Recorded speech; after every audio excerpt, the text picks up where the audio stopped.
Doctor Strange, 1978, the first live-action adaptation of Sorcerer Supreme and Easter eggs of the Multiverse of Madness. The 1978 movie Drive Strange introduced the first live-action version of Stephen Strange, played by Peter Houghton. Unlike Benedict Cumberbatch's rendition, this Doctor Strange is a psychiatrist working at a psych hospital in New York. He is scouted by the then Sorcerer Supreme, Thomas Lindmer, and his disciple Wong, to become the next Sorcerer Supreme. We are also introduced to characters like Clea and Morgan Le Fay, more prominent in the comics. This movie may not be connected to the MCU, but it plays the host to a myriad of Easter eggs which are significant pieces of our Marvel mystical superhero saga today. In this video, we will deep dive into the 1978 film, and explore its influence on the Marvel Cinematic Universe. But before we begin, please consider subscribing to us. It may be a small click from you, but it goes a long way for us. Let's begin, shall we? Come and take him into our domain. Doctor Strange, 1978. The movie starts with Morgan Le Fay being commanded by an evil entity from a dark realm to defeat the Sorcerer Supreme for good so that he may devour the souls of men. Sensing this, the Sorcerer Supreme, Thomas Lindmer, informs his disciple Wong to seek out Stephen Strange, as he felt it was time to pass on his powers to Strange. Meanwhile, Le Fay possesses Clea and attempts to kill Lindmer, but he escapes. This touch of evil leaves Lake with psychic aftereffects. Unable to sleep, she ends up wandering on the streets like a woman out of her mind. She is then brought to the psychiatric hospital, where Stephen Strange is on call. As he checks her condition and prescribes a sedative, she pleads not to do so as she was scared to sleep due to the recurring nightmares of Morgan Le Fay. Upon conversing, Stephen oddly realizes that they had had the same nightmare the previous night. Sensing something off about the matter, he agrees to no medication. But some of the staff believe that medication was necessary and went against his instructions, providing her with sedatives, which made Clea slip into a coma. Unable to help her, Stephen is then encountered by Thomas Lindmer, who tells him that Clea needed something more than medical aid. He then gives Stephen his card and leaves. Stephen notices that the symbol on the card matches the emblem on his signet ring, which he had inherited from his father. Picking up on some sort of connection, Stephen decides to visit Lindmer at his residence. He checks up on Clea and leaves the hospital, unaware of Morgan's looming presence around the corner. Morgan notices that Stephen has some magical latency and attempts to cause an accident but hesitates at the last moment. Stephen sits with Lindmer at his house and discusses the connection between the symbols. Lindmer then tells him, "If I were to tell you that ignorance has been a kind of protection for you and that there's a price you have to pay if you are to understand your destiny, would you still choose understanding over ignorance?" Yes. Stephen demands the truth, upon which Lindmer reveals that he knew Stephen's father and that Stephen's parents had died when he was 18.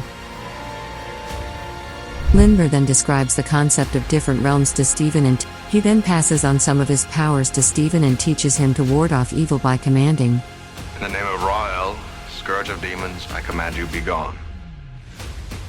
Stephen is then projected into the astral plane, where he searches for Clea. Meanwhile, Morgan sees him and commands the demon Balzareth to capture him for her. But Stephen chants the command and defeats him, saves Clea, and they both escape from the astral plane.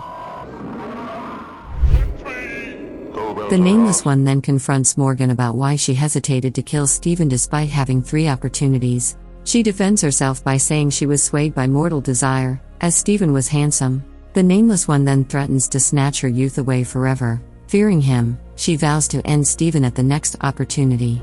On Earth, Clea is now awake and well, and Stephen develops an interest in her.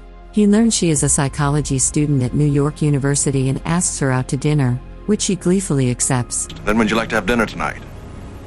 I'd love to. Be back for you at 7. Before dinner, Stephen meets Lindmer at his residence and asks for nothing to do with magic and sorcery. Wong attempts to reason with Stephen, but Lindmer tells him not to and allows Stephen to leave, saying that he should accept it only by his will. Stephen tries to remove the signet ring as he leaves but cannot. He then carries a stray cat into the house in a harmless attempt to shield it from the pouring rain.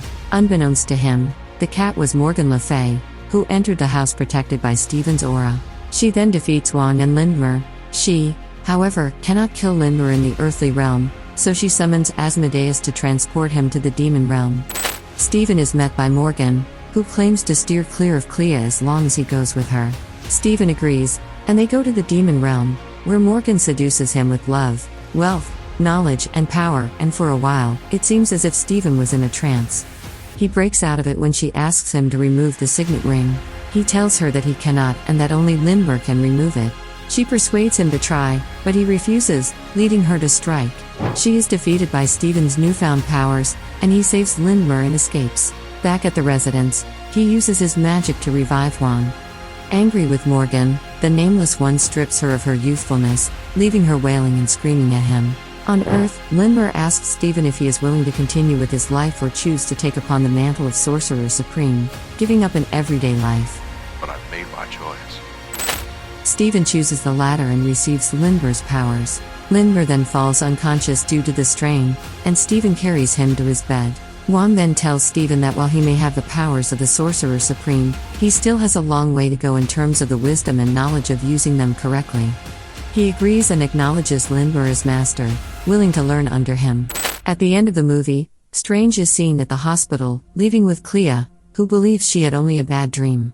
Morgan is seen as a self-help guide on television, but Clea doesn't recognize her. Strange is seen embracing his magical powers as he plays tricks on a street magician's performance, turning flowers into a dove. Beautiful bouquet of flowers? Doctor Strange, 1978, is campy and filled with poor graphics as far as superhero movies go. However, to the keen eye, it introduces chaos magic and runes, which is very prominent in the current phase of the Marvel Cinematic Universe.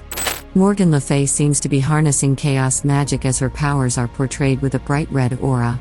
We know from the TV series WandaVision that chaos magic emits a red aura, and was wielded by Wanda Maximoff, the Scarlet Witch. She is set to cross paths with Benedict Cumberbatch's Stephen Strange in the upcoming Sam Raimi-directed movie Doctor Strange, Multiverse of Madness. Chaos energy. In the Marvel Comics, chaos energy, a form of dark magic, was practiced by the god-turned-demon Chthon, but when he became too powerful, he was trapped in a cave on Mount Wundagore, near Eastern Europe. His demise infused the energy into the ground. It is around this mount that Wanda Maximoff was born, thus harnessing the latent powers unbeknownst to her. While she started out performing simple hexes, Wanda eventually finds out the truth about the potential her powers hold from Agatha Harkness, and she develops into one of the most powerful characters in the comics.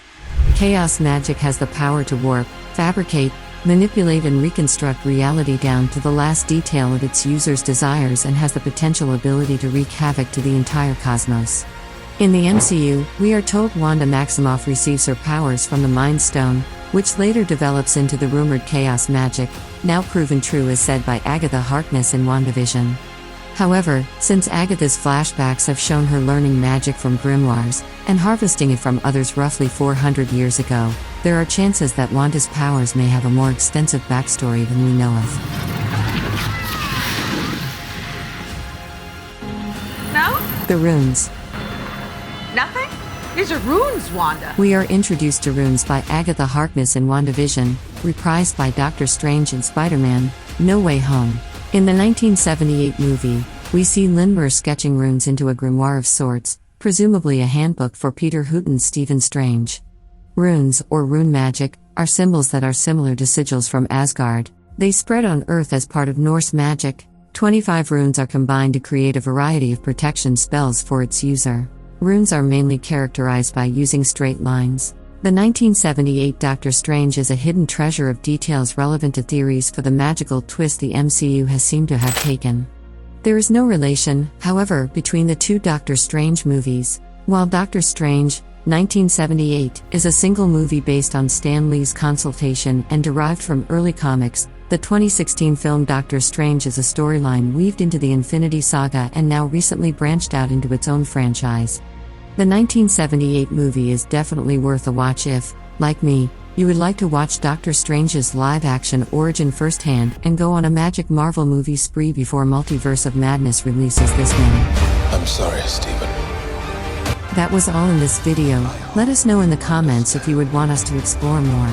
See you next time. Until then, take care, and have a good one. They just gotta